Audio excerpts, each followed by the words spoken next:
taxi a couple weeks ago, and the cab driver, he was having a real hard time figuring out what radio station he wanted to listen to with me, you know? And he's like just going station after station, trying to figure out what the hell's going on, radio, just song after song, and he finally lands on that Barry White tune that's all like, can't get enough of your love, babe, right? And he turns around to me, and he says, this is a pretty good tune, isn't it?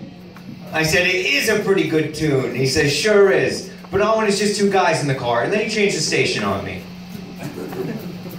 And like, if that is truly your position, if that is really your opinion, that two grown men can't listen to a love song together in a car, I'm calling into question your status as a man. You're not a man. You're a little boy, you're a scared, sad little boy who gets intimidated when the guy in the back seat, that's me, can't hit the Barry White low octave, so I take it falsetto the way that I do. It's upsetting. It's a sad state of affairs, because I would have sucked his dick to save the $10 cab fare. At the time I was living in Boston, then I didn't have enough money to get the bus back to Boston, you know. But luckily the people at Concord Trailways were as progressive as I needed them to be. They got a no cell phone policy, but you can go hands-free. It's actually preferred. I have an issue, real quick, gentlemen. I don't know if you guys, if this is something you guys go through, but I don't like it when I'm going, like, you're in the bathroom, right? You're going to the bathroom, you're walking into a public restroom, right? And they got all the urinals up, no dividers. I got no problem with that. I don't like when I pull up next to a gentleman, and he tightens up his stance to block the view of his dick. I hate that. I hate that when people like try to make it so I can't see their dick, you know? Because it's presumptuous to think that that's what I'm going there to do. I'm not. We're in the room where dicks are. Like, it's a social contract thing. I've got one in my hand myself. We've seen a dick, we got dicks, not a big deal. I'm not looking at your dick. Looking at your stream, I'm trying to compare it to mine. Mine's always had this weird little twist to it. Never understood where it comes from or what the deal is. But also, like, it's this weird insecurity thing that guys have where, like, you can't... What I'm getting at is the fact, like, if you block your dick from me, that makes me have to stand way back and arch it in. Because, like, if I can't see your dick, then I'm going to make sure you have to see mine. I'm going to make you face that insecurity.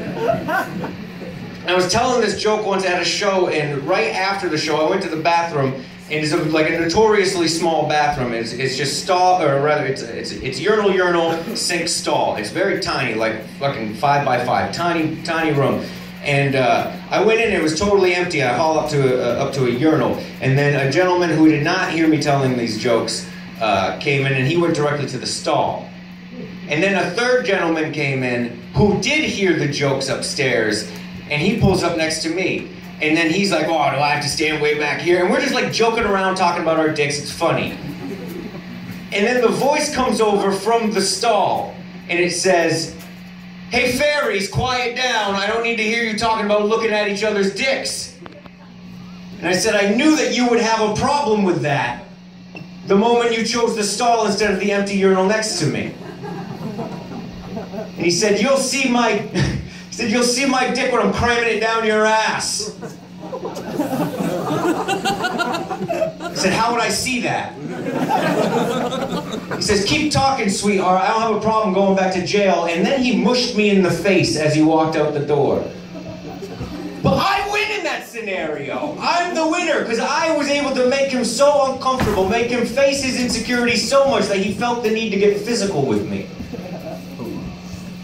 But now my lip itches, so I don't know who fucking won. Also, just real quick, if you